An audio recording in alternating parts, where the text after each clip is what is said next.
ஒரே ஒரு 5 லிட்டர் இதய மந்த்ரா கடல் எண்ணெய் பேக் ஒரு மாசம் முழுசுக்கும் அத்தனை சமையல் முடிச்சு விடலாம். இதய மந்த்ரா. ஆதித்தமிழர் விடுதலை இல்லாது மீதி தமிழர் விடுதலை வெல்லாது என்ற முழக்கத்தை முன்வைத்து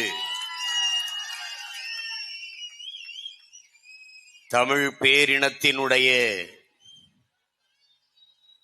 பெருமைமிக்க முன்னோர்கள் பகுத்தறிவு பாட்டனார் அயோத்திதாச பண்டிதர், சமூக நீதியின் பேரொளி தாத்தா இரட்டமலை சீனிவாசனார், சமூக அரசியல் பெரியார் தாத்தா மாசி ராஜா ஆகியோரினுடைய பெரும் புகழை அவர்களினுடைய பேர பிள்ளைகள் போற்றிக் கொண்டிருக்கிறோம். இந்த பெருமைமிக்க பேரெழுச்சியான நிகழ்வை நாம் தமிழர் கட்சியும் ஆதித்தமிழர் விடுதலை இயக்கமும் ஒருங்கிணைத்து நடத்தி கொண்டிருக்கிறது. களத்திலே நின்று உழைத்து நிகழ்ச்சி சிறக்க பாடாற்றிய என்னுடைய மதிப்பிற்குரிய அண்ணன் இளஞ்செழியன், நெறியாளுரை செய்து கொண்டிருக்கிற தேவராஜ், என் அன்பிற்கினிய உடன் பிறந்தார் அருள்தாஸ், ஆதித்தமிழர் விடுதலை இயக்கத்தினுடைய என் உயிருக்கினிய உடன் பிறந்தார்கள் அனைவருக்கும் என்னுடைய அன்பும் வணக்கமும். இங்கே உணர்வு எழுச்சியோடு ஒரு சேர கூடியிருக்கிற என் உயிரோடும் உணர்வோடும் கலந்து வாழ்கிற என் உயிருக்கினிய உறவுகள் அனைவருக்கும் என்னுடைய அன்பும் வணக்கமும்.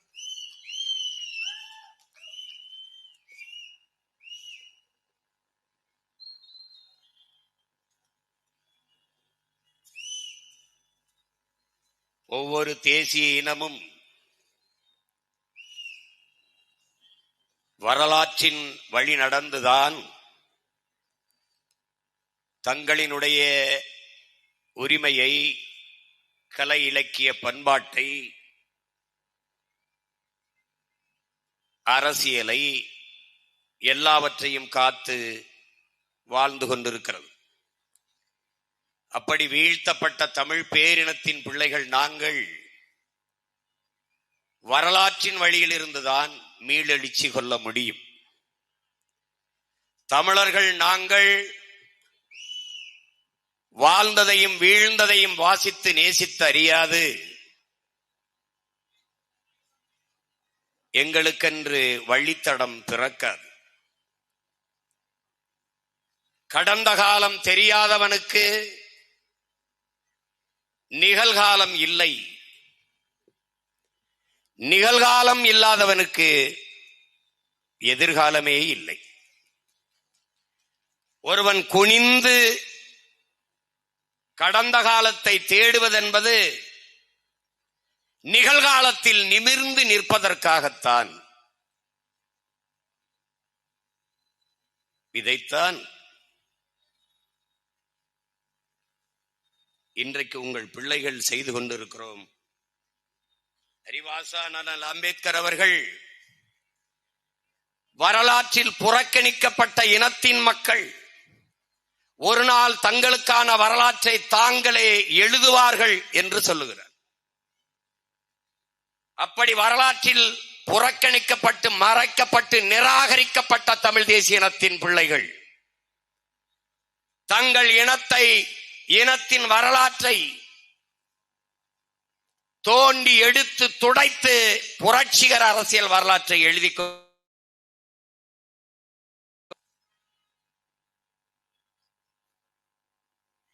அந்த அரிய பெரும் பணியில் ஒன்றுதான் இன்று எங்கள் மூதாதைகள் போற்றத்திற்கும் வணக்கத்திற்கும் உரிய முன்னவர்கள் தாத்தா பாட்டனார் அயோத்திதாசர், ரெட்டமலை சீனிவாசன், தாத்தா MC ராஜா என்கிற மாசி ராஜா போன்ற பெருமக்களின் புகழ் போற்றிக் கொண்டிருக்கிற இந்த நிகழ்வு, பேரன்பு மிக்க என் பெற்றோர்களே, இந்த இனத்தின் எதிர்கால நம்பிக்கைகளாக இருக்கிற என்னிடம் இளைய என் தம்பி தங்கைகளை,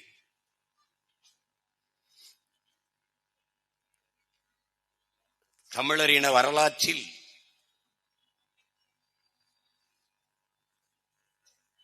அறிவு மரபு என்பது நீண்ட நெடிய தொடர்பை கொண்டது, வரலாற்று தடத்தை கொண்டது. அதிலே ஒரு நூற்றாண்டுக்கு முன்பே தமிழ் பேரினத்தினுடைய அரசியல், இலக்கியம், சமயம், தத்துவம், மொழி, வரலாறு, பண்பாடு போன்ற தலங்களில் தன்னுடைய ஆளுமையை செலுத்திய பெருந்தகைதான் நம்முடைய பகுத்தறிவு பாட்டனார் அயோத்திதாச பண்டிதர் அவர்கள். தமிழ் அறிவு மரபினுடைய நீட்சியாக, அதன் தொடர்ச்சியாக வந்தவர் நம்முடைய பாட்டனார்.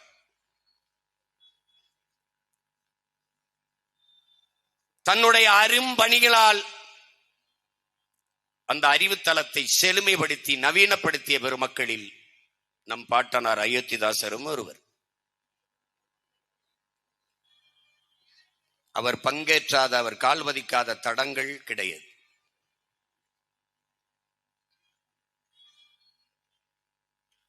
இங்கே முற்போக்கு, சமூக சீர்திருத்தம், பெண்ணிய உரிமை, சாதிய ஒழிப்பு, சமூக நீதி என்றெல்லாம் பேசுபவர்களுக்கு மிக மிக மிக முன்னத்தி ஏர், முன் தடம் நம்முடைய பெருமைமிக்க பாட்டனார் அயோத்திதாச பண்டிதர்.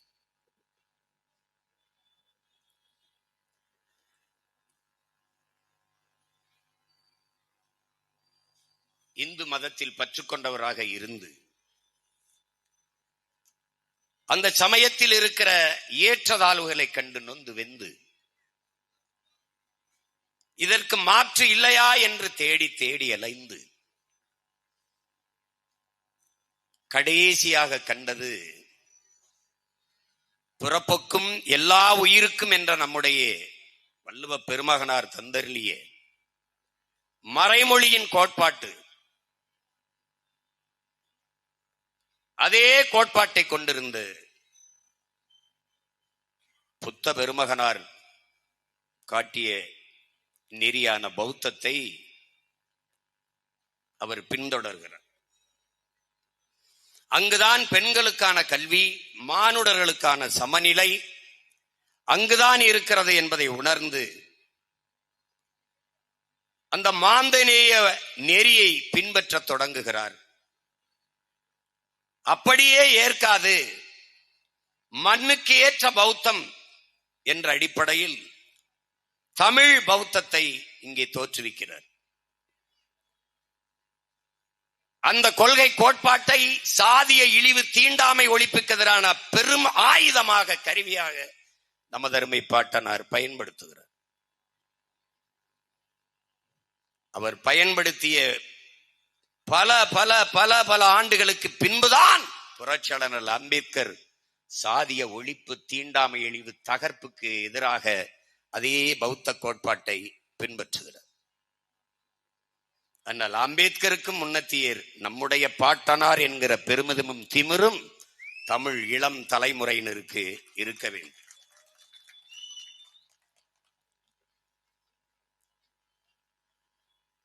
சமூக நீதி, வகுப்பு வாரி பிரதிநிதித்துவம், இங்கே சமூக இட ஒதுக்கீடு என்பதிலே நமக்கு உடன்பாடில்லை. இடப்பகிர்வு, இட பங்கீடு என்பதுதான் நம்முடைய கோட்பாடு. அதுவே உறுதியான இறுதியான நிலைப்பாடு. அதிலே நம்முடைய பாட்டனார் அயோத்திதாசர் அவர்கள் இங்கே உயர் சாதி இந்துக்கள் படிக்கிற பள்ளிகளில் நம்முடைய பிள்ளைகள் படிக்கிற போது, தாழ்த்தப்பட்ட பிற்படுத்தப்பட்ட பிள்ளைகள் படிக்கிற போது அவர்களுக்கு கல்வி ஊக்கத்தொகை பெற்றாலும் படிப்பதற்கான வாய்ப்பு கிடைக்கிற போது உயர் சாதி இந்துக்களின் பிள்ளைகள் வெறுப்படைகிறார்கள், பொறாமைப்படுகிறார்கள். இவர்களுக்கேன் இந்த சலுகை என்று எரிச்சல் உறுகிறார்கள்.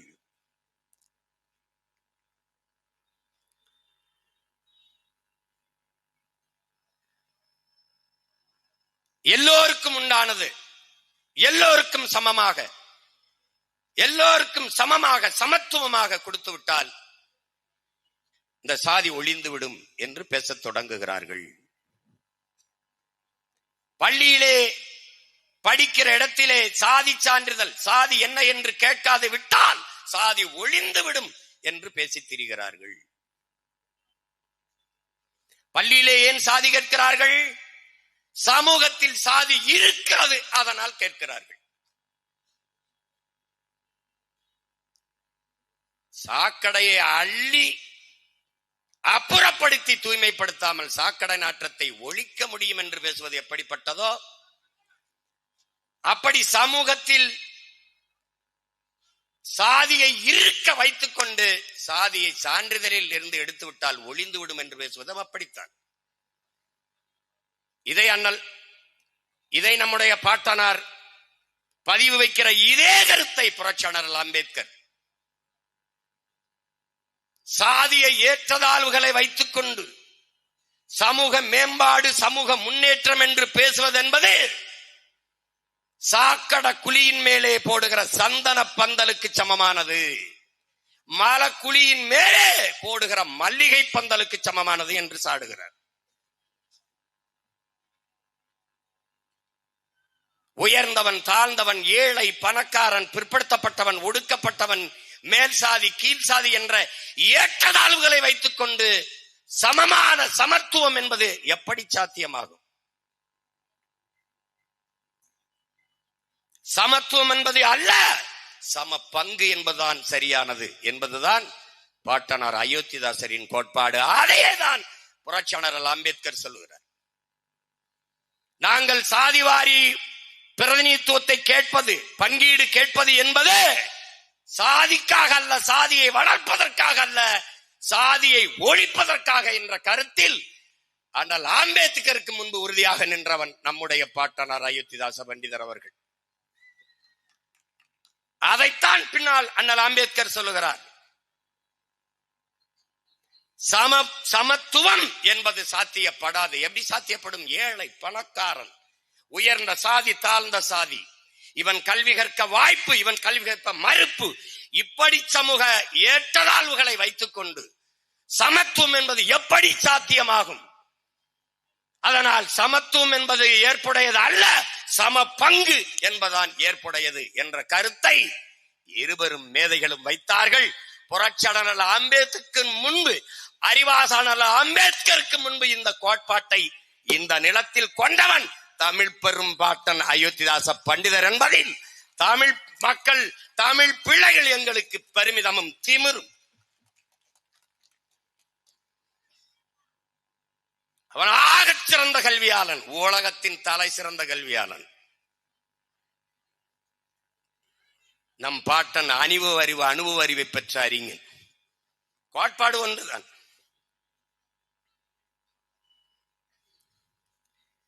அதே நிலையில் தான் இன்றும் நாம் நின்று கொண்டிருக்கிறோம். எல்லாருக்கும் எல்லாம், எல்லாருக்கும் எல்லாம் எப்படி? எல்லாருக்கும் எல்லாம் எப்படி? பல ஆயிரம் ஆண்டுகளாக கல்வி மறுக்கப்பட்ட நானும், பல ஆயிரம் ஆண்டுகளாக கல்வி கற்றுக்கப்பட்ட, கல்வி பெற்றுக்கொள்ள வாய்ப்பு இருந்த அவனும், அவனுடைய சந்ததியும், எங்களுடைய சந்ததியும், இந்த தலைமுறையில் படிக்க தொடங்கிய நாங்கள் இரண்டு பேரும் பொதுத்திறன் போட்டியிலே, அரசு வேலை வாய்ப்புகளிலே ஒன்றாக நிற்க வேண்டும் என்றால் இது எப்படிப்பட்ட சமூக நீதி? இப்படித்தான் இருக்க வேண்டும் என்று பேசுபவர்கள் மனநோயாளிகளை தவிர வேறு யாராக இருக்க முடியும் என்று பாட்டனார் அயோத்திதாசர் கேட்கிறார். எனக்கு இடுப்புக்கு கீழே காலால் நடக்க முடியாது. அவர் தினந்தோறும் உடற்பயிற்சி கூடத்திற்கு போய் உடலை உறுதி செய்து கொள்ளுகிறார். 2 பேரும் ஒரே கோட்டில் ஓடி வெற்றி கோட்டை தொட வேண்டும் என்றால் இது எப்படிப்பட்ட சமத்துவம், இது எப்படிப்பட்ட சமூக நீதி, எப்படிப்பட்ட சமூக நீதி?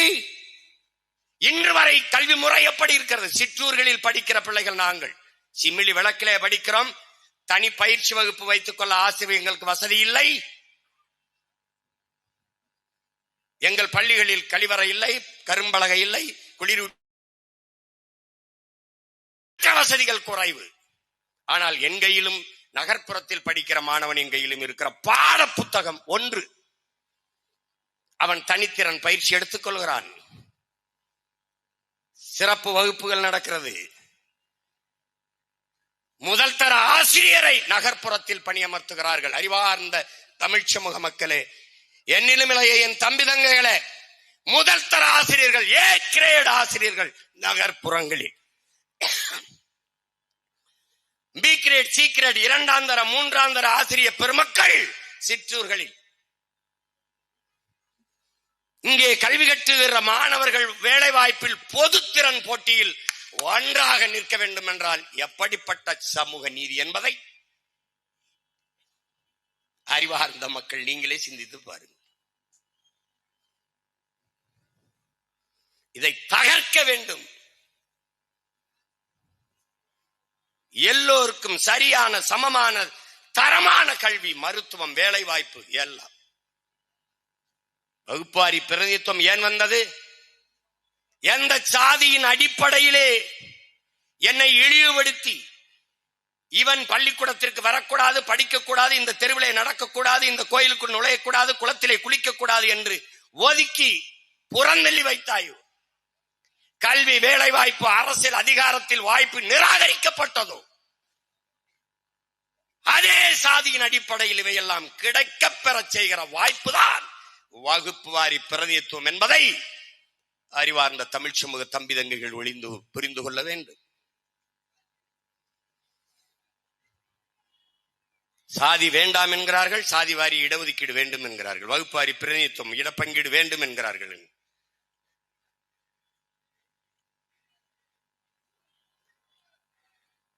பசின்னா பசி எப்படி போகும்? சாப்பாடு போட்டாதான் போகும். சாப்பாடு போடணும் இல்ல, அவரவர் பசிக்கேற்ப போடணும். 3 வேளை சாப்பிட்றவனும் ஒரே ஒரு வேளை சாப்பிட்றவனும் ஒரே மாதிரி உணவுன்னா அவன் கூடுதலா ஒரு கை போடணும். அப்படிதான், அதுதான் சமூக நீதி.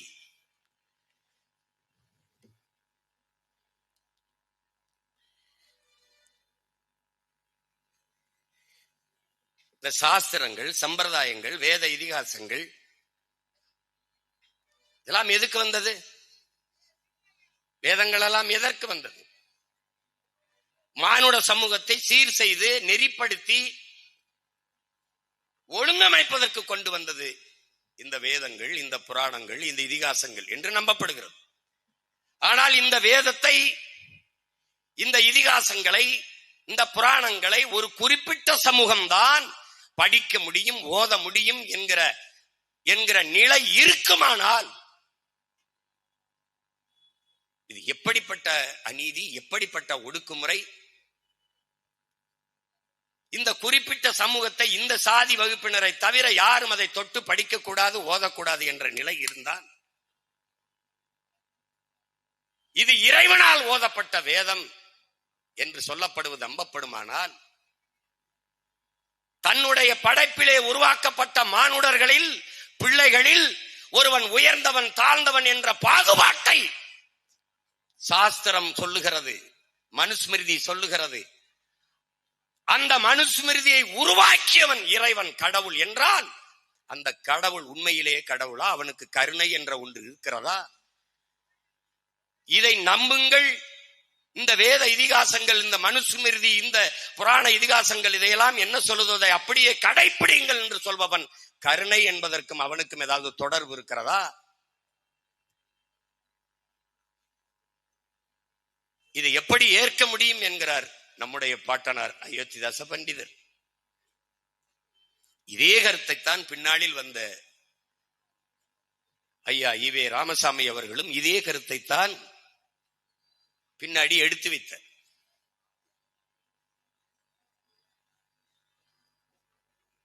அப்ப இந்த நிலத்தில் பகுத்தறிவு, முற்போக்கு, கடவுள் மறுப்பு, இறை மறுப்பு, இதற்கெல்லாம் ஆதி சிந்தனையாளன் நம்முடைய பாட்டனார் அயோத்தியாச பண்டிதர் என்பதை அறிவார்ந்த பெருமக்கள், என் அன்பு தம்பி தங்கைகள் புரிந்து கொள்ள வேண்டும்.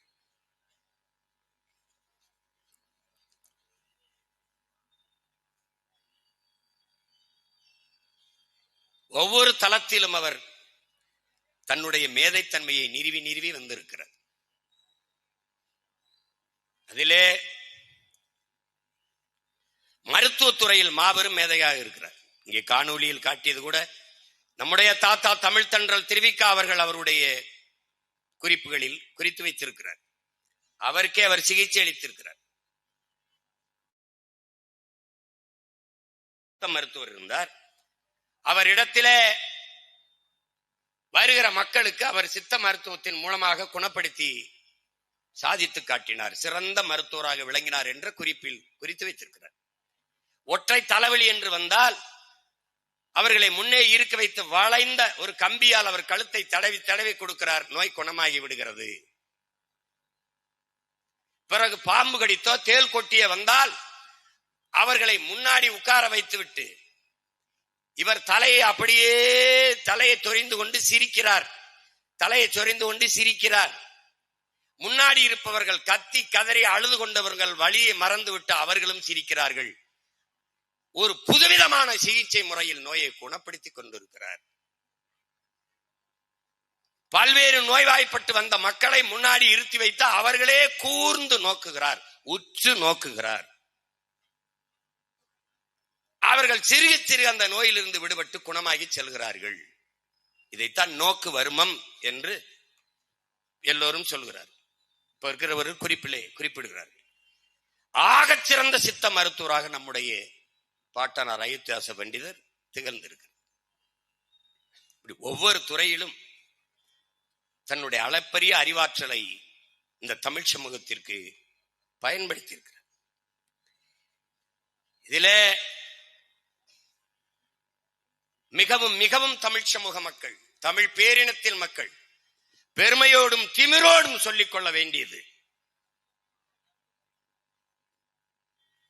பைபிள் கிறிஸ்தவ பெருமக்களுக்கு, குரான் இஸ்லாமிய பெருமக்களுக்கு, பகவத்கீதை இந்து சமூக பெருமக்களுக்கு, இந்து மத பெருமக்களுக்கு, இப்படி குறிப்பிட்ட சமயம் சார்ந்து புனித நூல்கள், வேத நூல்கள், நன்னறி போற்றுகிற நூல்கள், எக்காலத்தும் எச்சமயத்திற்கும் எந்நாட்டிற்கும் ஏற்புடைய ஒரு வாழ்வியல் நன்னறி உண்டென்றால் அது திருவள்ளுவ நாயனார் தந்தருளிய திருக்குறளான் என்று எங்களுடைய தாத்தா தெய்வ திருமகன் முத்துராமலிங்க தேவர் போற்றிய திருக்குறள் உலகத்தின் பொதுமறை. எந்த நாடு, எந்த மொழி, எந்த மதம், எல்லோருக்கும் ஏற்ற வாழ்வியல் நெறியை தந்த ஒருவன் நம்முடைய மூதாதை வள்ளுவ பெருமகனார். உலகம் போற்றி கொண்டாடியது ஆல்பர்ட் சுவிசர். இது போன்ற வாழ்வியல் நன்னறியை என் வாழ்நாளிலே படித்ததில்லைங்கிறான். அவன் 3 துறைகளில் முனைவர் பட்டம் பெற்று நோபல் பரிசு வென்றவன். மருத்துவம், பொருளியல், இப்படி பல்வேறு துறைகளில் பட்டம் பெற்றவன். அவன் பிரான்ஸ் சிறையிலே சிறைவிட்டு கிடக்கும் போது நண்பர்களிடத்திலே வாங்கி தர சொன்னான். ஒரு புத்தகம் ஏதாவது வாங்குவான். அவன் வாங்கி கொடுத்த நூல் உலகத்திலே அப்படிப்பட்ட அறநெறியை போதித்த நூல் இல்லை. அந்த நூல் நம்முடைய மூதாதை தந்தருளிய திருக்குறள்.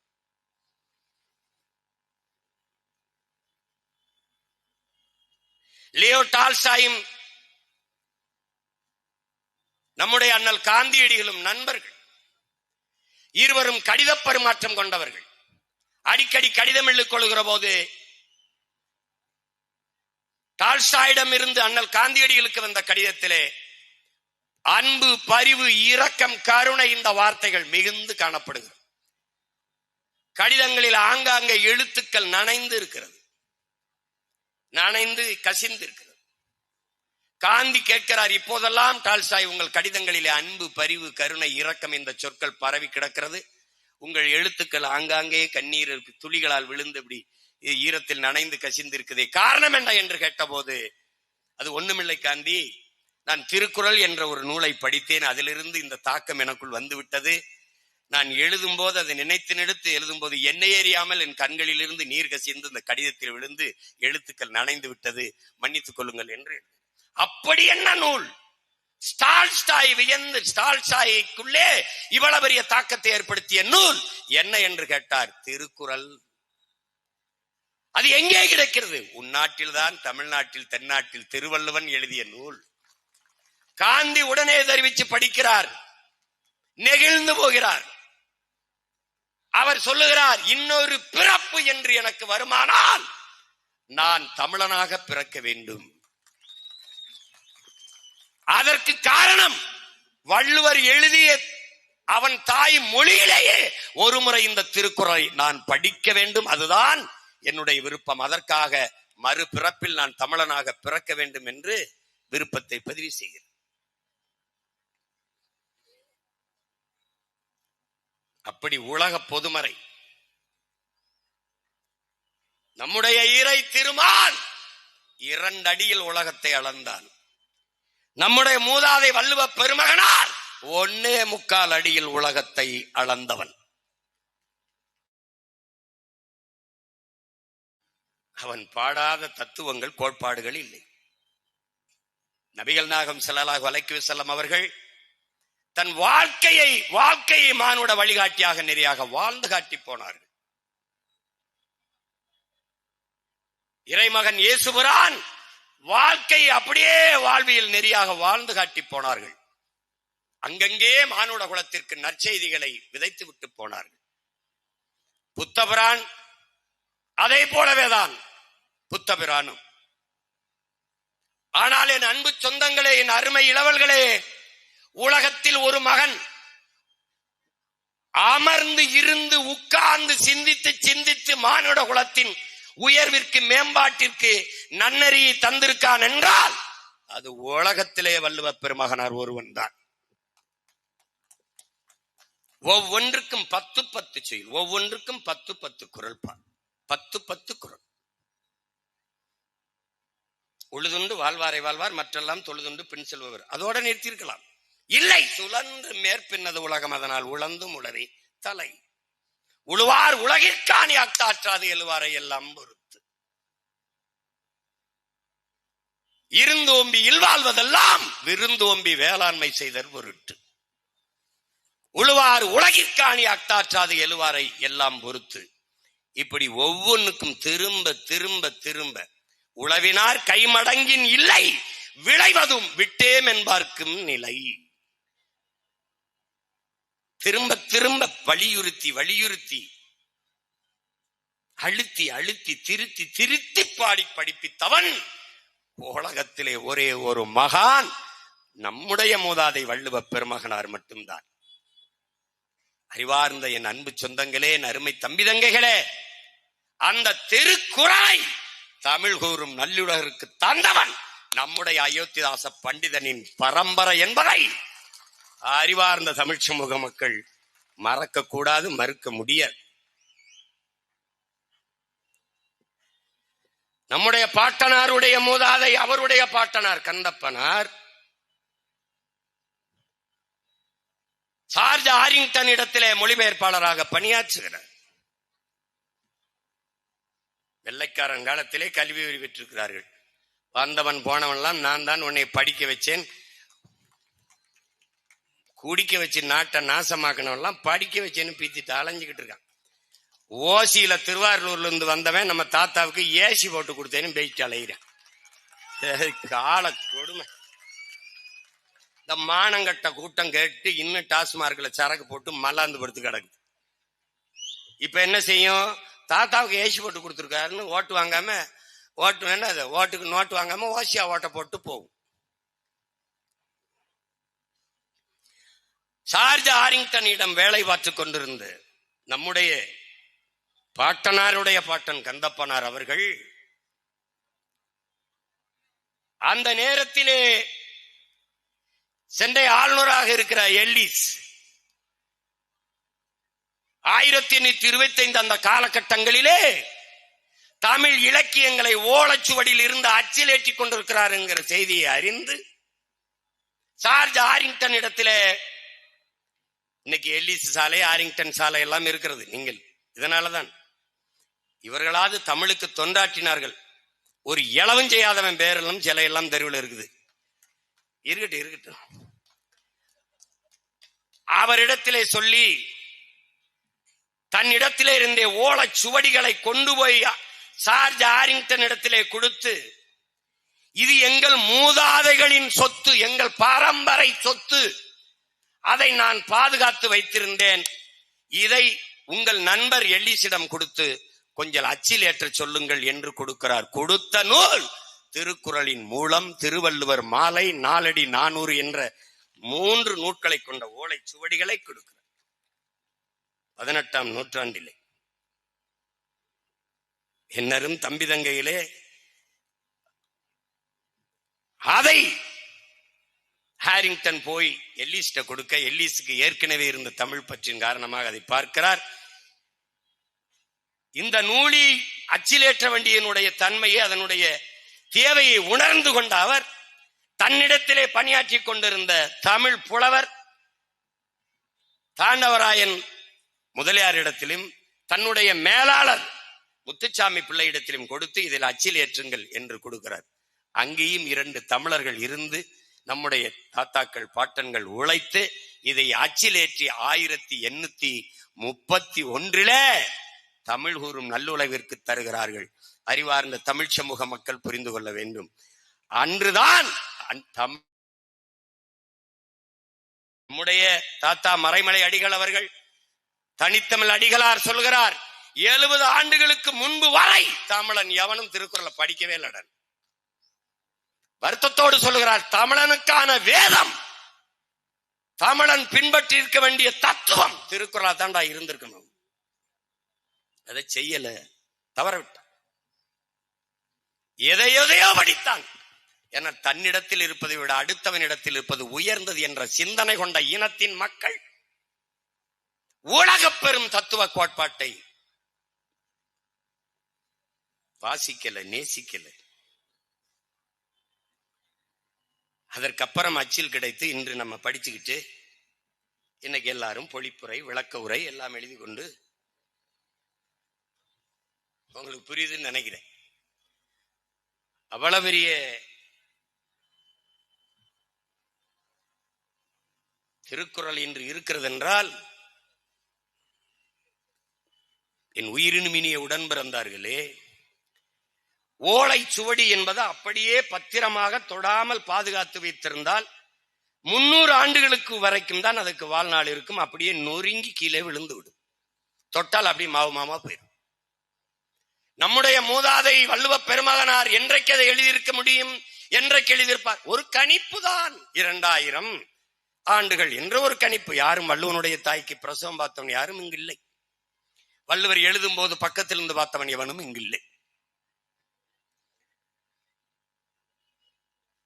ஆனால் 2000 ஆண்டுகள் என்று வைத்துக் கொண்டாலும் ஒவ்வொரு 300 ஆண்டுக்கும் ஒரு முறை அந்த ஓலைச்சுவடியை அழிந்து விடாமல் எடுத்து எடுத்து எடுத்து திருப்பி மறுபடி பதித்து நம் கைக்கு கிடைக்க செய்திருக்கிற ஒவ்வொருவனும் நம்முடைய போற்றுதற்கும் வணக்கத்திற்கும் உரிய முன்னோர்கள் என்பதை 1330 குறட்பா என்று உங்களால் நம்ப முடிகிறதா? ஏன் 5000 இருந்திருக்கலாம்.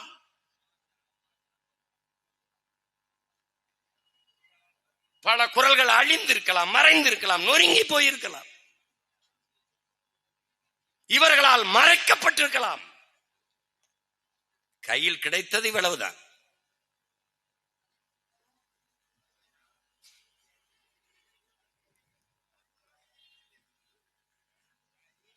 அப்படிப்பட்ட மகத்தான பெரும்பணியை செய்த சமூகத்தின் பிள்ளைகள் அயோத்தியாச பண்டிதரனுடைய குடும்பம், அதனுடைய பிள்ளைகள் நாம், அவருடைய வாரிசுகள் என்கிற பெருமிதமும் திமிரும் நமக்கு இருக்கு.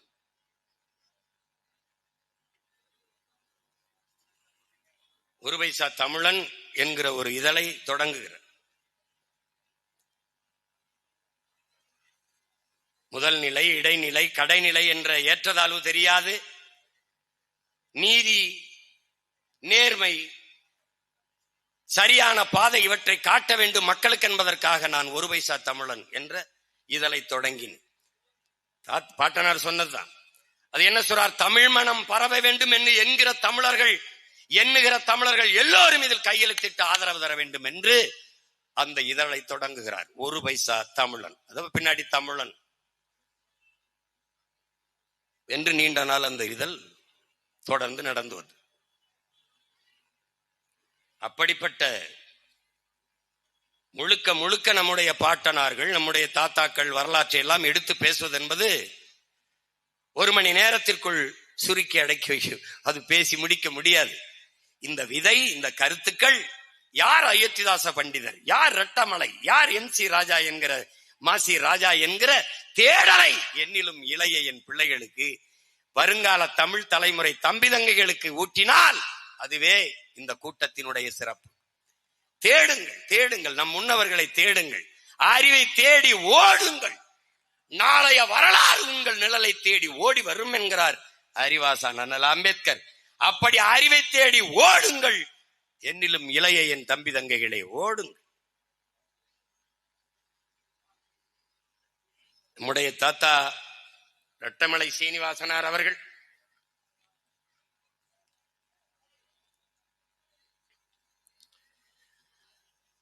இந்த நிலத்திலே, இந்த நாட்டிலே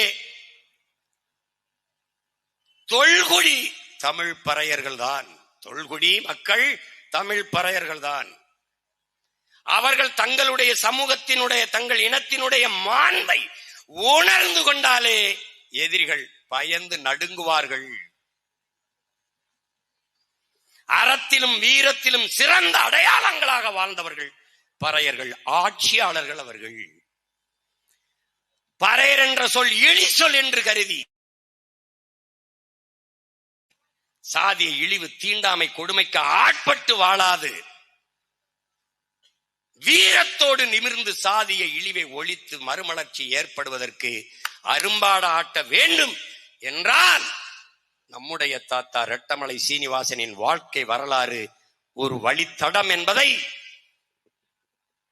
என் தம்பி தங்கைகள் புரிந்து கொள்ள வேண்டும். 1860 இங்கே காணொளியில் காட்டப்பட்டது போல செங்கல்பட்டு மாவட்டத்திலே பிறந்து கல்வி கற்க தடை, தீண்டாமை, கொடுமை, சாதிய இழிவு. கோவையிலே படிக்கிற போது 400 பேர்களில் 10 பேர் தான் பிற சமூகத்தினர். 400 பேர் முழுக்க 10 பேரை தவிர மீதி எல்லாம் பிராமணர்கள். அவர்களுக்கு அருகிலே அவர்களோடு உட்கார்ந்து கல்வி கற்க முடியாது சூழல், இறுக்கம், சாதிய கொடுமை, கடுமை. அப்போது சாதி என்ன என்று கேட்டு பழகுகிற பழக்கம், சாதி என்ன என்று, நம் சாதி என்னவென்று தெரிந்து விடுவார்கள், தெரிந்து விட்டால் நம்ம இழிவாக நடத்துவார்கள் என்று அவர்களோடு கிட்டவே நம்முடைய தாத்தா நெருங்குவதில்லை என்கிற.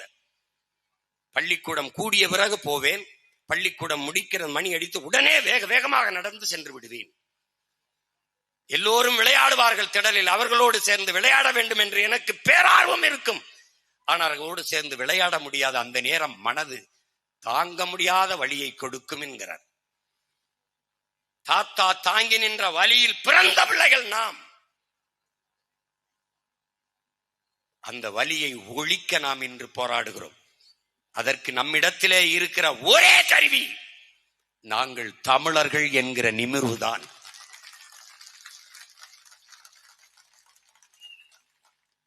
ஆயிரத்தி 1893 நான் திருப்பி இங்கே வந்து இந்த சாதிய இழிவை எப்படி துடைப்பது, இந்த தீண்டாமை கொடுமையை எப்படி உழைப்பது என்று கருதி நான் நாடெங்கிலும் பயணம் செய்தேன். தொடர்வண்டியிலே நடந்து பல்வேறு வழிகளில் பயணம் செய்து வந்தேன். குடிக்க குளிக்க நீரற்று, படுக்க இருக்க குடிசையற்று, நடக்க பாதையற்று, உழைக்க வாய்ப்பற்று, பிழைக்க வழியற்று நின்ற மக்கள், சாதிய இழிவு தீண்டாமை கொடுமையில் சிக்குண்டு வாடி வதங்கி நின்ற சமூக மக்கள், ஆதி தமிழ் மக்கள், பறையர் சமூக மக்கள். இவர்களுடைய விடிவிற்கு, இவர்களுடைய மேம்பாட்டிற்கு, உயர்விற்கு வழியே இல்லையா என்ற முடிவை எடுத்து தன்னை போலவே கல்வி கற்று எல்லோரும் உயர வேண்டும், மேம்பட வேண்டும் என்பதற்காக 1927 கல்வி கழகம் என்ற ஒன்றை தொடங்கி எல்லையரையும் படிக்க வைக்கிறார்.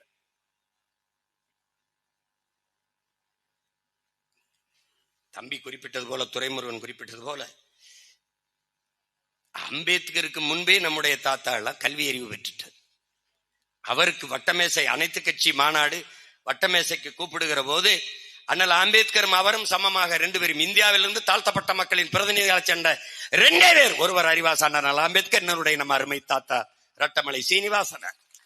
2 முறை 1928, 1929 2 ஆண்டுகளும் நானும் அண்ணல் அம்பேத்கரும் போய் நகமும் சதையும் போல நின்று தாழ்த்தப்பட்ட பிற்படுத்தப்பட்ட மக்களின் உயர்வுக்காக அங்கே உழைத்தோம், பேசினோம் என்கிறார்.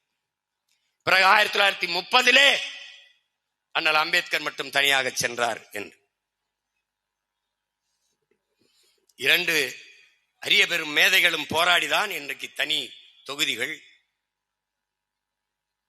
இதெல்லாம் பெற்றுக் கொடுத்தது. இந்த உரிமையெல்லாம் பெற்றுக் கொடுத்தது அண்ணல் அம்பேத்கரை போற்றுகிறோம். அதே நேரம் நம்முடைய தாத்தாக்கள் பாட்டனாரும் போற்றப்பட வேண்டும் என்பதை மறக்கிறோம்.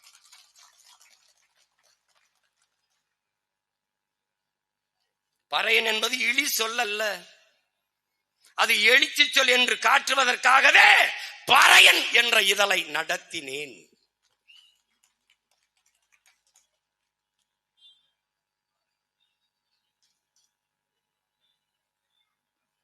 அவர்தான் நமக்கு கற்பிக்கிறார்.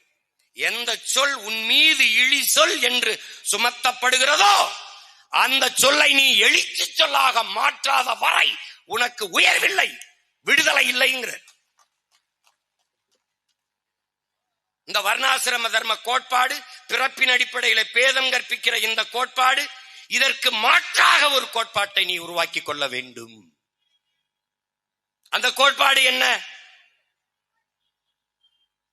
அந்த கோட்பாடுதான் நான் பறையன் அல்ல, நான் தேவேந்திரன் அல்ல, நான் தேவர் அல்ல, நான் நாடார் அல்ல, செட்டியார் அல்ல, கவுண்டர் அல்ல, வன்னியர் அல்ல, நான் உடையார் அல்ல, முதலியார் அல்ல, பிள்ளை அல்ல, நான் சாதி இருக்கோ இது எதுவும் அல்ல, இது என் அடையாளம் அல்ல. நான் இந்து, இஸ்லாம், கிறிஸ்தவம் இதெல்லாம் நான் ஏற்றிருக்கிற இறை வழிபடுகிற மார்க்கங்கள், சமயங்கள், இவை மாறிக்கொள்ள முடியும். இதெல்லாம் என் அடையாளம் அல்ல. ஆனால் பிறப்பிலிருந்து இறப்பு வரை மாற்ற முடியாத, மாற முடியாத ஒரே அடையாளம் நான் தமிழன் என்பதுதான்.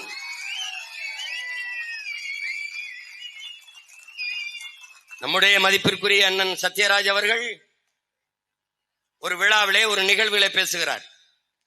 தமிழ் தேசியம் என்பதே சாதி ஒழிப்பு தான் ஒத்துக்கொண்டார். சாதி ஒழிப்பு தான் தமிழ் தேசியம், தமிழ் தேசியம் தான், தமிழ் தேசியம் என்றால் சாதி ஒழிப்பு தான். அவரே பேசினது இருக்கு. அப்படி என்றால் திராவிடம் என்றது ஒன்னும் புடுங்கல, அதே ஒன்னும் ஒழிக்கல. திராவிடம் என்பதே ஒன்னும் அப்ப திராவிடம் என்னது என்ன பண்ணுது? அது எண்ணெயை ஊத்தி நல்லா எரிய விடும். மேல்மாவுக்குள்ள இந்த நூற்றாண்டுல இவ்வளவு அறிஞர் பெருமக்கள், இவ்வளவு பெரிய ஞானிகள், இவ்வளவு பெரிய தலைவர்கள் உழைத்த நாட்டுல இன்னும் மேல் பாதி மங்கலத்துல கோயிலுக்குள்ள நுழைய முடியல.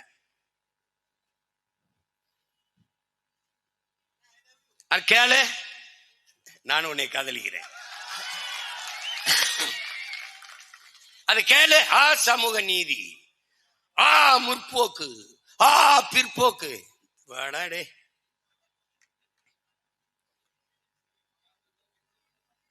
அந்த மாற்று கோட்பாடுதான்,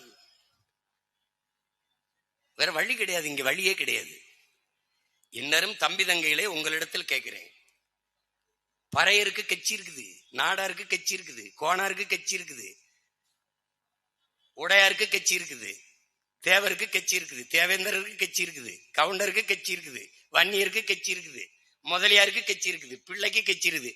கட்சி இல்லாத சாதி இல்ல, சாதி இல்ல கட்சி, எல்லா கட்சிக்கும் இருக்குது, மதத்துக்கு இருக்குது. ஆனால் நீ பிறந்த பெருமை மிக்க தமிழன் என்கிற இனத்திற்கு ஒரு கட்சி இருக்கா? ஒரு அரசியல் இருக்கா? ஒரு ஆள் இருக்கானா? இருக்கானா சொல்லு. இருக்கானா? நம்முடைய மூதாதைகள் அயோத்தியாச பண்டிதர் ரெட்டமலை சீனிவாசன், MC ராஜா என்கிற மாசி ராஜா என்ற முன்னோர்களை போற்றுவதற்கு இந்த கட்சியில், இந்த நாட்டில் இருக்கிற அரசியல் கட்சியில் ஏதாவது செய்யுமா? வீர பெரும்பாட்டன்கள் தீரன் சின்னமலைக்கு எல்லா சாதியும் போய் மாலை போடுமா? எவனாவது மனச்சான்றுள்ள தமிழன் சொல்றான்? டேய், ஒரு தமிழன் சொல்றான் சொல்லா? வெள்ளைக்காரனை வாளும் வேலும் வைத்து விரக்கடித்த மறவன் பூலித்தேவனுக்கு எல்லா சாதிக்காரனும் போடுவானடா? போடுவானா? போட்டிருக்கானா? தமிழ் பேரினத்தின் பெருமை மிக பெண்ணின் குறியீடுறா. மாதர்குலம் போற்றி போற்றி போற்றி வணங்க வேண்டிய பெருமாட்டிடா நம்முடைய வீர பெருமாட்டி வேலு நாச்சியார் அவர்கள். ஆண் மன்னர்கள் எல்லாம் தோற்றாண்டா நம் இனத்தின் வரலாற்றிலே. பூலித்தேவன், மருதுபாண்டி, அழகு முத்துக்கோன், தீரன் சின்னமலை, நம் பாட்டன் எல்லாம் போரிட்டு மாண்டார்கள். ஆனால் களத்திலே போரிட்டு வென்ற ஒரே மரத்தின் நம் பாட்டி வேலுநாச்சியார் மட்டும்தான்டா. இந்திய போராட்ட வரலாற்றிலே இந்த பெரு நிலத்திலே துணை கண்டத்திலே ஒரே ஒரு பெண்மகள் தான்டா. எல்லாரும் தோற்றாண்டா. அவளுக்கு எல்லாரும் மாலை போட்டு பாத்திருக்கியாடா? அவளுக்கு சிவகங்கை அரண்மனை கிட்ட மரப்பாச்சி தண்டி பொம்மை இருக்கு, அதை வேற எங்கேயாவது சில பாத்திருக்கியா? பூலித்தேவனுக்கு நெற்கட்டும் சேவலை விட வேற எங்கேயாட பாத்திருக்கியாடா? நீ பாத்திருக்கியா? வேற யாருக்கு சொல்லு? பெருந்தலைவர் காமராஜன் தாத்தனுக்கு எல்லாரும் மாலை போடுவானடா? தெய்வ திருமகன் தாத்தா முத்துராமலிங்க நாட்டின் விடுதலைக்கு 9 ஆண்டுகள் சிறையில் இருந்த நம் தாத்தனுங்களுக்கு போடுவானடா? செக்கை இழுத்த மரவன் ஒருத்தருக்கண்டா நம்ம பாட்டேன். பணக்காரன்டா, பிறப்பால் பணக்காரன், சொத்தம்பட்டையும் வித்து நாட்டு விடுதலைக்கு செலவு பண்ண நம்முடைய பாட்டன் வாவு சிதம்பரனாருக்கு எல்லா சாதிக்காரன மாலை போட்டு வணங்கி பாத்திருக்கியாடா? பாத்திருக்கியா? பாத்திருக்கியா? நீ பாத்திருக்கியா? போவியா? ஆனால் அம்பேத்கர் வச்சுக்க, அறிவாசன் எல்லாரும் மாலை போட்டு வணங்கி பாத்திருக்கிய?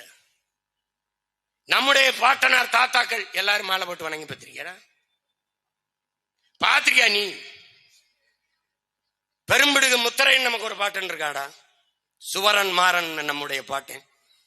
எல்லாரும் மாலை போட்டு வணங்கி பார்த்திருக்கியாடா? இல்லடா. அதான்டா இங்க இருக்கிற அரசியல். பெரும்பிடுகா முத்தரையில 2 பேரை போய் மாலை போட விடுவான்டா. தீரன் சின்னமலையா கவுண்டர்ல 2 பேர் போடு.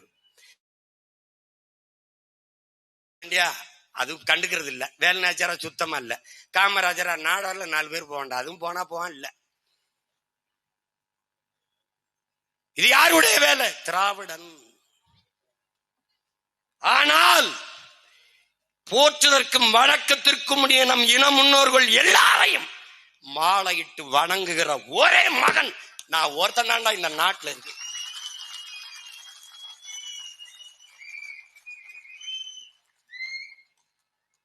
அவனவன் சாதி மதத்துக்கு நிற்கிறான்.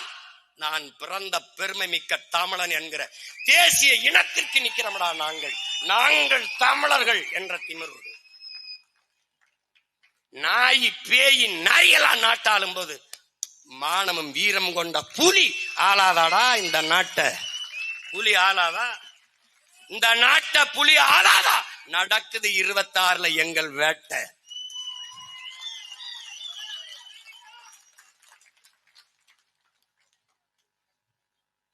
நீ காசு வாங்காம போடு ஓட்ட.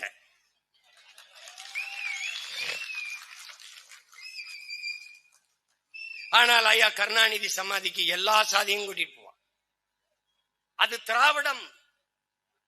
ஒவ்வொரு சாதியும் பிரிந்து பிரிந்து தம் இனமுன்னோருக்கு வணக்கம் செலுத்தும் தமிழ் தேசியம். இதான் இது.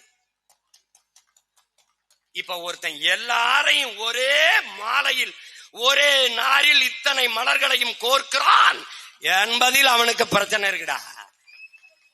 ஆனால் அம்பேத்கர் சொல்லுகிறார், இந்த நிலப்பரப்பிலே துணை கண்டத்திலே பெரும் எண்ணிக்கையில் இருக்கிற மக்கள் தாழ்த்தப்பட்ட பிற்படுத்தப்பட்ட மக்கள் தான். 80 விழுக்காட்டுக்கு மேலான மக்கள் தாழ்த்தப்பட்ட பிற்படுத்தப்பட்ட மக்கள் தான். இந்த மக்கள் இரு சமூக மக்களின் தேவை ஒன்றுதான், வெவ்வேறு இல்லை, ஒன்றுதான். இந்த இரண்டு சமூக மக்களும் ஒன்றிணைந்து நின்றால் இந்த நாட்டு அதிகாரம் அவர்களிடத்தில் தான் இருக்கும்.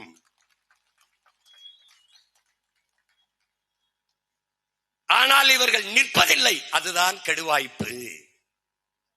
தாழ்த்தப்பட்ட மக்களிடத்திலே, தாழ்த்தப்பட்ட மக்களோடு ஒடுக்கப்பட்ட பிற்படுத்தப்பட்ட மக்கள் இணைந்து நின்றால் தாழ்த்தப்பட்ட மக்களின் சமூக நிலை, அவர்களுக்கு ஏற்பட்ட தாழ்நிலை தன் சாதி சமூகத்துக்கும் வந்துவிடுமோ என்று அஞ்சி இவர்கள் இணைய மறுக்கிறார்கள். நான் சொல்லல, அறிவாசான அம்பேத்கர். எல்லாம் கவனிச்சுக்கணும். ஆனால் நீங்கள் செய்ய வேண்டியது என்ன சொல்றாரு? யாருக்கு சொல்றாரு? எனக்கிட்ட, உங்ககிட்ட, நம்ம முன்னாடி உட்கார்ந்து ஒவ்வொருத்தரும் என்ன சொல்றாரு? நீங்கள் செய்ய வேண்டியது, வயது வந்த எல்லோருக்கும் வாக்குரிமை வந்துவிட்ட பிறகு, இந்த நாட்டை ஆள்கிற அதிகாரம், அதற்கான வாய்ப்பு அவர்களுக்கு வந்துவிட்ட பிறகு, ஆள்கிற உரிமை அவர்களுக்கு வந்துவிட்ட பிறகு ஒன்றிணைய தயக்கம் ஏன்? நீங்கள் செய்ய வேண்டியது பிற்படுத்தப்பட்ட தாழ்த்தப்பட்ட மக்களை ஒன்றிணைக்க வேண்டியதுதான் என்கிறார். அதைத்தான் உங்கள் பிள்ளைகள் செய்து கொண்டிருக்கிறோம். எங்கே? ஆதி தமிழன் விடுதலை இல்லாது மீதி தமிழன் விடுதலை வெல்லாது என்கிறான். இது மேம்போக்காக கட்டிடத்தின் அடித்தளத்தை வலுவாக கட்டாமல் மேற்கூரையை எவ்வளவு அழகாக வேய்ந்தும் எவ்வளவு அழகாக கட்டியும் பயனில்லை என் உடன் பிறந்தார்களே. கட்டிடத்தின் அடித்தளத்தை வலுவாக கட்ட வேண்டும் என்றால் ஆதி தமிழர் விடுதலை பெற்று மேம்பட்டு கல்வி, அரசியல், வேலை வாய்ப்பு எல்லாவற்றிலும் உயராது தமிழ் சமூகம் உயராது. உன் ஆதி சிவன் யார்? நீ மதித்து வணங்குகிற இறை சிவன் யார்?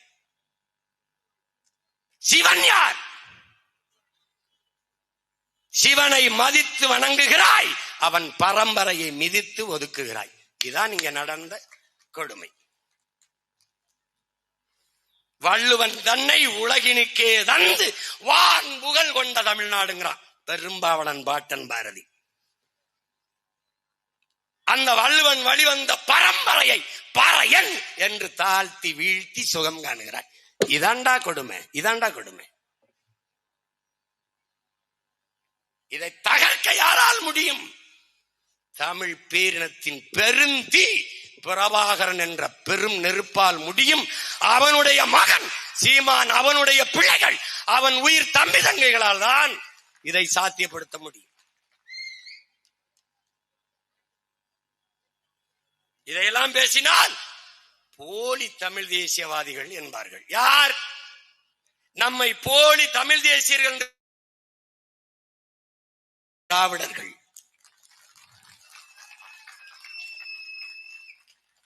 போலி தமிழ் தேசியர், கூலி திராவிடர்கள் கூவி திரிகிறார்கள். என்னால் இந்த சமூகத்தில் இருக்கிற இந்த சாதிய தீண்டாமை, இழிவு, கொடுமை, ஏற்றதாழ்வு, ஏழ்மை, வறுமை, இந்த நோயை ஒழிக்க முடிந்ததோ இல்லையோ, என்னால் பல நோயாளிகள் உருவாகி போனார்கள். தினமும் புலம்பிக் கொண்டிருக்கிறார்கள். பல பேர் மனநோயாளியாக மாறிவிட்டதை பார்த்து எதுக்குடா இந்த வேலையை செய்தோம் என்று வருந்துகிற நிலைமைக்கு எதுக்கெடுத்தாலும் ஜீமா ஜீமா ஜீமா. பாடும் பொருள் பரம்பொருள் சிவன் அல்ல, பாடும் பொருள் இந்த பாமரன் சீமானாக இருக்கிறேன் என்பதுதான் பெரிய பெரிய வேடிக்கை.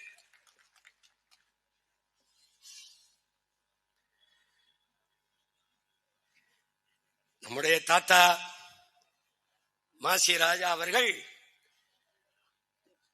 உலகத்தின் தலை சிறந்த மனிதர்களில் ஒருவர். நான் சொல்லல, வெள்ளக்கார துறைகளே, வெள்ளக்கார ஆளுநர்களே பாராட்டுகிறார்கள். நம்முடைய பாட்டனார், நம்முடைய தாத்தா அயோத்தியாச பண்டிதர் அவர்களுக்கு, நம்முடைய தாத்தா ரெட்டமலை சீனிவாசன் அவர்களுக்கு, ஒடுக்கப்பட்ட மக்கள், தாழ்த்தப்பட்ட மக்களின் உயர்வுக்கு மேம்பாட்டுக்கு ஆற்றிய அரிய தொண்டை பார்த்து அவருக்கு 1926 ராவ் சாஹிப் என்கிற பட்டத்தையும், பிறகு 1930 திவான் பகதூர் ராவ் பகதூர் என்ற பட்டத்தையும், பிறகு 1936 திவான் பகதூர் என்ற பட்டத்தையும் கொடுத்து வெள்ளையர் அரசு பெருமைப்படுத்தியது. அறிவார்ந்த தமிழ் சமூக தம்பி தங்கைகள், அடுத்த மாபெரும் அடையாளமும் ஆளுமமாக இருக்கிறது நம்முடைய தாத்தா மாசி ராஜா அவர்கள்.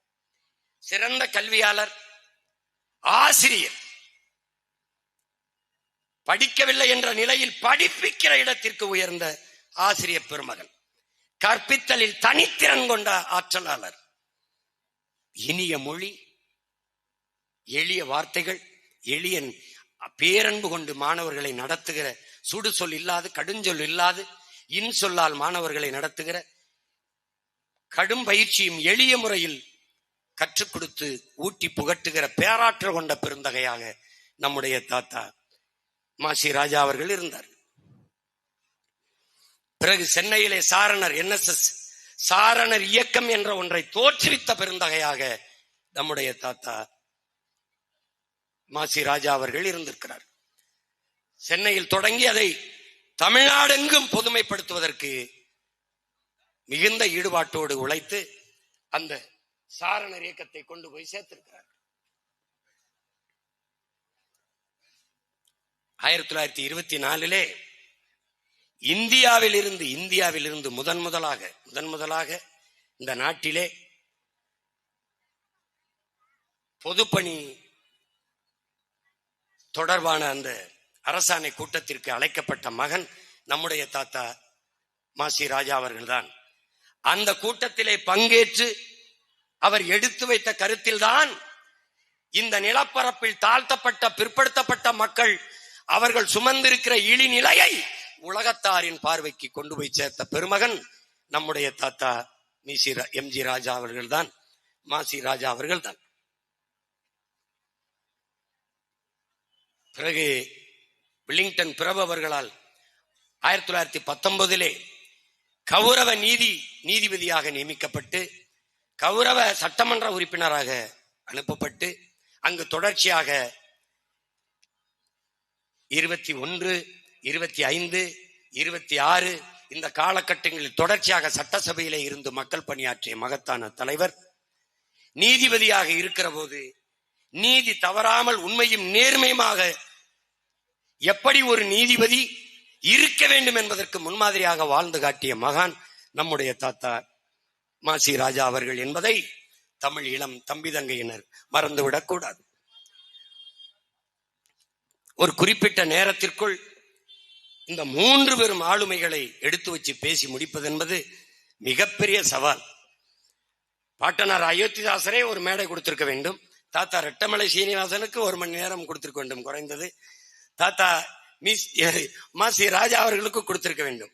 3 பேரையும் சேர்த்து பேசு என்று என்னுடைய திறமைக்கு ஒரு சவால் போல விட்டீர்கள். நேரம் வேறு போய்கொண்டிருக்கிறது. ஆனாலும் என் அன்பு பிள்ளைகள், நம்முடைய தாத்தாக்கள் பாட்டனார்களை தேடி தேடி நீங்கள் படித்து அறிய வேண்டும். வரலாற்றில் தெளிவு பெறாத எந்த இனமும் எழுச்சி பெறாது.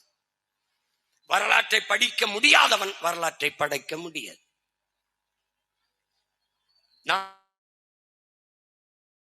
நமக்கான வரலாற்றை படைக்க முடியும்.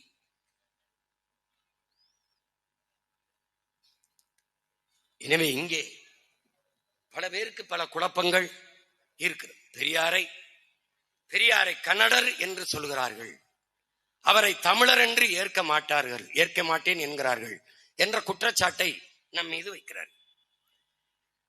பெரியார் ஒருபோதும் தன்னை தமிழர் என்று சொல்லிக் கொண்டதே இல்லை. அவரே சொல்கிறார் நான் கன்னடர் என்று. கன்னடரை கர்நாடர் என்று சொல்லாது, கருப்பை கருப்பென்று சொல்லாமல் வெளுப்பு என்று எப்படி சொல்வீர்கள்? கன்னடரை கன்னடராக ஏற்பதில் உங்களுக்கு என்ன பிரச்சனை? பெரியாரை கன்னடர் என்கிறார்கள். அண்ணல் அம்பேத்கரை நாளை மராட்டியர் என்பார்கள். அண்ணல் அம்பேத்கரை மராட்டியர் என்றுதான் நாங்கள் சொல்கிறோம். மராட்டியர் என்றுதான் நாங்கள் ஏற்கிறோம். பிறகு இவ்வளவு காலம் அவரை அறிவாசானை பின்பற்றுவது நாங்கள் தமிழர் என்று அல்ல, மராட்டியர் என்றுதான். அவருடைய கோட்பாடுகள் மகத்தானது, மானுட சமூகத்தின் உயர்விற்கு மேம்பாட்டுக்கானது. அதை வாசித்து நேசித்து அறிந்ததால் அந்த தடத்தை, அந்த வழியை நாங்கள் பின்பற்றுகிறோம். அவ்வளவுதான். விண்ணூர்தியில் பறக்கிறோம், தமிழன் கண்டுபிடித்தான் என்றல்ல, வெள்ளைக்காரன் கண்டுபிடித்தான், ஆல்பர்ட் ரைட் வில்பர் ரைட் 2 பேரும் கண்டுபிடித்தார்கள் என்பது தெரிந்துதான் பறக்கிறோம். ஊசி போடுகிறோம். தமிழர்கள் கண்டுபிடித்தார்கள் என்றல்ல, வெள்ளைக்காரர்கள் கண்டுபிடித்தார்கள் என்றுதான். ஆனால் போட்டால் பொழைக்க முடியுது, வழி போகுது, நோய் தீருது, போடுறோம். உலகெங்கும் சரியானதை ஏற்கிறோம், தவறானதை தவிர்க்கிறோம். மாமேதை மார்க்ஸ் அவர்களை ஜெர்மானியர் என்றுதான் ஏற்கிறோம். அவன் முன்வைத்த கோட்பாடு உலகெங்கும் வாழ்கிற மானுட சமூகத்திற்கு பொதுவானது, ஏற்கிறோம். அப்படித்தான் எங்கள் மோதாதை தந்திரெளிய மறைமொழி வள்ளுவமும் குறளும் உலகெங்கும் ஏற்கப்பட்டிருப்பது. அப்படித்தான் அப்படித்தான்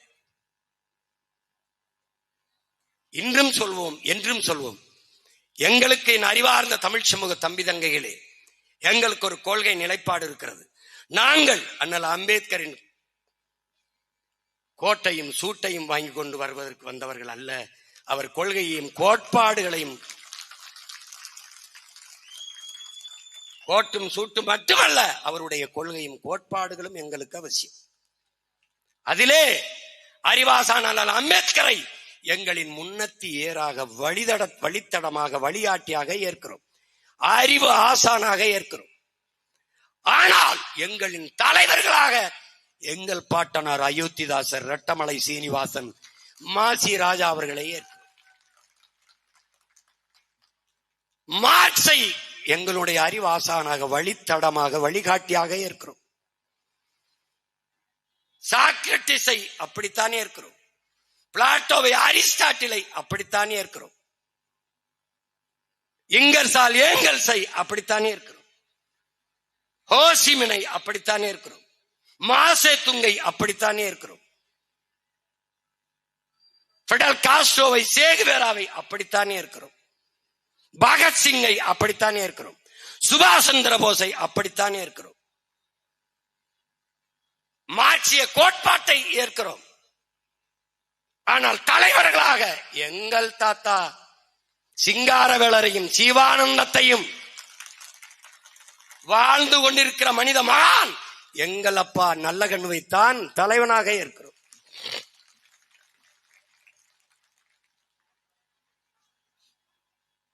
சுபாஷ் சந்திர போஸை மான தமிழ் மக்கள், வீரத்தமிழ் பிள்ளைகள் வழிகாட்டியாக முன்னத்தியராக ஏற்கிறோம். பகத்சிங்கை அப்படித்தான் ஏற்கிறோம். ஆனால் தலைவனாக எங்கள் உயிர் தலைவன் மேதகுவே பிரபாகரன் அவர்களைத்தான் ஏற்கிறோம். எங்கெங்கு மானுட சமூகம் தாழ்த்தப்பட்டு வீழ்த்தப்பட்டு உரிமை இழந்து மொழி, இனம், நிறம் இப்படியா வீழ்த்தப்பட்டு அடிமைப்படுத்தப்பட்டு கிடக்கிறதோ, அதன் உயர்விற்கு, விடுதலைக்கு, மேம்பாட்டிற்கு அரும்பாடாற்றிய, புரட்சி செய்த, போராடிய, எழுதிய, பேசிய, சிறைப்பட்ட, செத்த எல்லோரும் எங்களுடைய முன்னோர்கள், முன்னத்தி ஏர்கள், வழிகாட்டிகள். காரணம், எங்களுக்கு ஒரு கோட்பாடு. தகப்பன் என்பவன் என்னை பெத்தவனாக இருக்க வேண்டும், தலைவன் என்பவன் என் ரத்தவனாக இருக்க வேண்டும். என் மொழி புரியாதவன் எனக்கு இறைவனாக இருக்க முடியாது, என் வழி உணராதவன் எனக்கு தலைவனாக இருக்க முடியாது. இது எங்கள் கோட்பாடு.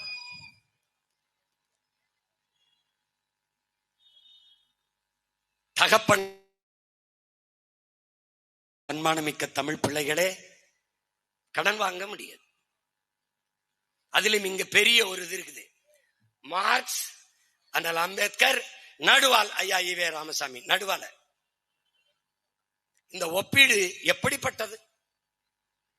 அண்ணல் அம்பேத்கரோட, மாமேதை மார்க்ஸோட ஐயா பெரியார் அவர்களை, ஐயா ஈவே ராமசாமி அவர்களை எப்படி ஒப்பிடுகிறீர்கள்? ஒருவன் 2000 ஆண்டுகளில் இப்படி ஒருவன் தோன்றியதே இல்லை, இப்படி ஒரு சிந்தனையாளன் தோன்றியதில்லை, இனி தோன்றப் போவதும் இல்லை என்று தோன்றியவன் மார்க்ஸ். இழப்பதற்கு ஒன்றுமில்லை, அடைவதற்கு ஒரு பொன்னுலகம் இருக்கிறது என்று முழக்கத்தை முன்வைத்து உழைக்கும் மக்களை ஒன்று திரட்டினார்.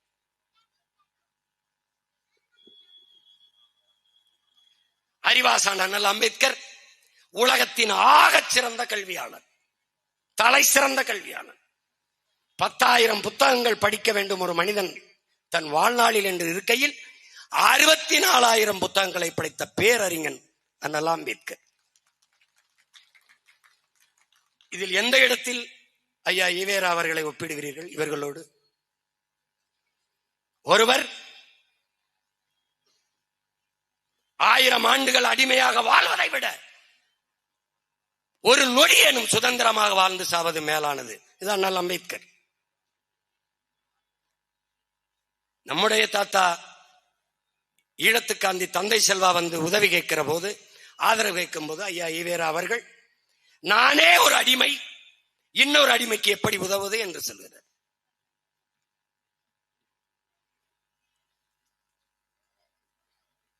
இழந்துவிட்ட உரிமைகளை பிச்சை கேட்டு பெற முடியாது, போராடித்தான் பெற்றாக வேண்டும்.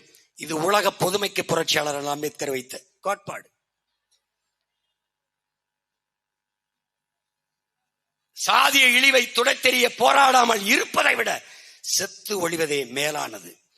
கோயில்களில் எப்போதும் ஆடுகளை தான் பலியிடுகிறார்களே ஒழிய சிங்கங்களை அல்ல. என்னரும் மக்களே, நீங்கள் இந்த பூமியில் பிறந்து சாதிய இழிவு தீண்டாமை கொடுமையை சிக்கி தவிக்கிறதை பார்க்கும்போது என் இதயத்தில் ரத்தம் கசிகிறது. இந்த கொடுமைகளை எல்லாம் சுமந்து வாழ்வதற்கு பதிலாக நீங்கள் தாயின் கருவறையிலேயே கலைந்து போய் இருக்க கூடாதா என்று வருந்தியவன் நம்முடைய அறிவாசான் அண்ணல் அம்பேத்கர் அவர்கள். அடிமைப்பட்டு உரிமை இழந்து நிற்கிற இனங்களுக்கு, மக்களுக்கு ஒரே வழிதான் அரசியல் விடுதலை தான். அதிகாரம் மிக வலிமையானது. அனைத்து துன்பப்பூட்டுகளுக்குமான சாவி ஆட்சி அதிகாரம் மட்டுமே. இது அண்ணல் அம்பேத்கர்.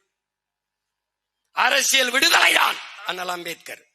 ஐயா ஈவேரா அவர்கள் அரசியல் அயோக்கியர்களின் புகழாடம், அரசியல் அயோக்கியர்களின் புகலிடம். வாக்கு வலிமை மிக்க ஆயுதம். மதிப்பு மிக்க நம் உரிமையை சில ரொட்டி துண்டுகளுக்காக விற்பதென்பது அவமானகரமானது. அண்ணல் அம்பேத்கர் வலிமை மிக்க ஆயுதம் அண்ணல் அம்பேத்கருக்கு. ஐயா ஈவேராவுக்கு ஓட்டு பொறுக்கிகள். இதில் எந்த கோட்பாட்டில் பொருத்துகிறீர்கள்? எந்த கோட்பாட்டில்? எந்த கோட்பாட்டில்? அவர் சிந்தித்தது, பேசியது, எழுதியது எல்லாம் தமிழ் பேரினத்திற்கு எதிரானது. பேரினத்திற்கு எதிரானது.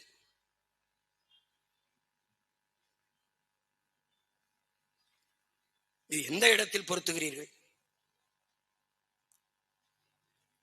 பிராமணர்கள், பார்ப்பனர்கள், நம்மில் கீழ் சாதி மக்கள், கிறிஸ்தவர்கள், இஸ்லாமியர்கள் நமக்கு எதிரி. இந்த நமக்கு யார்? இந்த நமக்குள்ள யாரா இருக்கிறார்? பிராமணர் எதிரி. நம்மில் கீழான மக்கள், உங்களில் கீழான மக்கள் யார் யார்? இஸ்லாமியன், கிறிஸ்தவன் எதிரி. நமக்கு, அந்த நமக்குள்ள யாரா இருக்கீங்க? இதுக்கு யார்கிட்ட பதில் இருக்கு?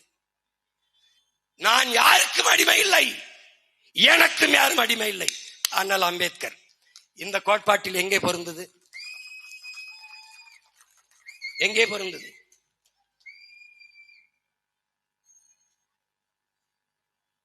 சும்மா சொல்லிட வேண்டியது, வாய்க்கு வந்ததெல்லாம் அப்படியே சொல்லிட வேண்டியது. இந்த நிலத்தில் இருக்கிற தமிழ் பேரினத்தின் பெருமை மிக அடையாளங்களை எல்லாம் ஈவே ராமசாமி ஐயாவினுடைய முதுகுக்கு பின்னாடி மறைத்தவர்கள் திராவிட திருவாளர்கள். இப்போது இப்படி தள்ளிவிட்டு ஒவ்வொரு அடையாளமாக தமிழ் இளம் தலைமுறைக்கு அடையாளம் காட்டிக் கொண்டிருக்கிற பிள்ளைகள் தமிழ் தேசிய பிள்ளைகள்.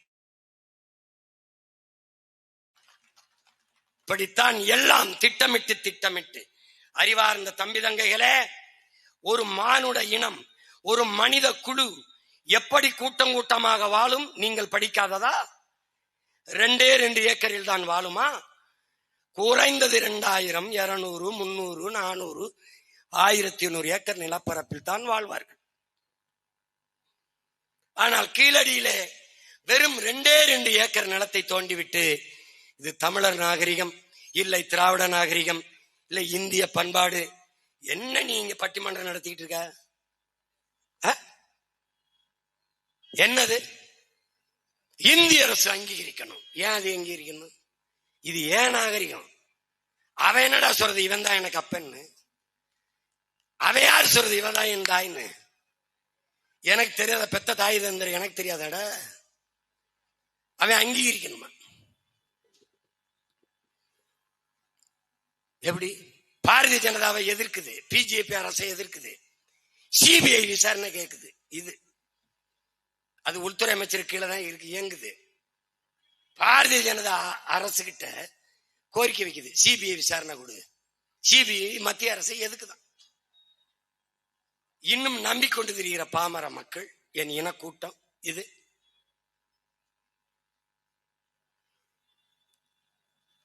ஏன் மொத்த இடத்தையும் தோண்டினால் தமிழனுடைய தொன்மம் அடையாளங்கள் தெரிந்துவிடும். மறைக்கணும். அடித்த அடியில் கீழடி திராவிட நாகரிகம், இந்திய நாகரிகம் எல்லாம் சொல்ல முடியாது. கீழடி தமிழரின் தாய்மடி இப்பதான் கிடைக்குது. ஏன்? விழுந்த அடி அப்படி.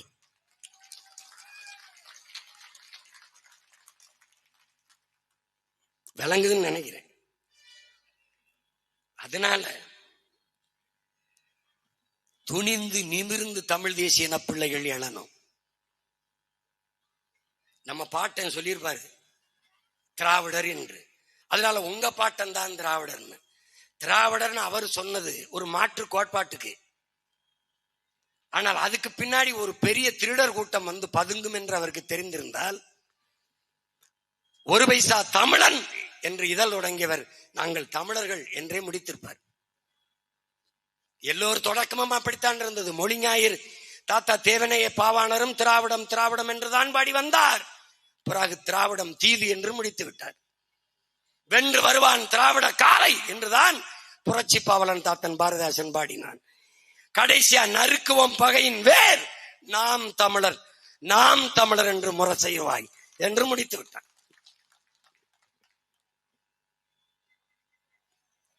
அப்படித்தான் இன்று தமிழ் பெரும் ஆளுமைகள், முன்னவர்கள், போற்றுவதற்கும் வணக்கத்திற்கும் உரிய பெருந்தகைகள், நம் இனம் சிறக்க பெருமைப்பட வாழ பிறந்து மறைந்த பெருமக்கள், பாட்டனார் அயோத்திதாசர், தாத்தா ரெட்டமலை, தாத்தா மாசி ராஜா போன்ற பெருமக்களை நாம் புகழ்ந்து கொண்டிருப்பது நம்முடைய பிறவி கடமை. இது வாக்குக்காக என்று நினைத்தால் அவர்கள் எனக்கு போட வேண்டாம். எதிர்கால தமிழ் பிள்ளைகளின் வாழ்க்கைக்காக என்று நினைத்தால் இந்த பிள்ளைகளை ஆதரியுங்கள். ஓட்டுக்காக இதை பேசுகிறார்கள் என்று நினைத்தால் உங்கள் ஓட்டு எனக்கு தீட்டு போட்டு விடாதீர்கள். இந்த நாட்டுக்காக இந்த பிள்ளைகள் பேசுகிறார்கள் என்று நினைத்தால் உங்கள் பிள்ளைகளை எங்களுக்கு உங்கள் ஓட்டை அளித்து நாட்டை கையெழுயுங்கள்.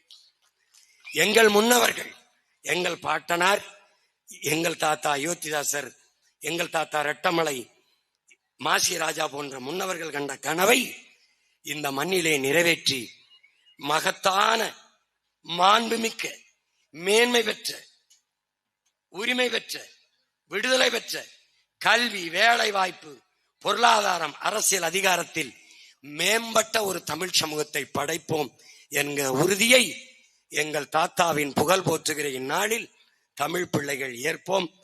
நம்முடைய பாட்டனார் அயோத்திதாசர், நம்முடைய தாத்தா ரெட்டமலை சீனிவாசனார், நம்முடைய தாத்தா மாசி ராஜா ஆகியோருக்கு என்னுடைய பெருமை மிக்க புகழ் வணக்கத்தை செலுத்துகிறேன். உங்கள் அனைவருக்கும் என்னுடைய அன்பும் வணக்கமும்.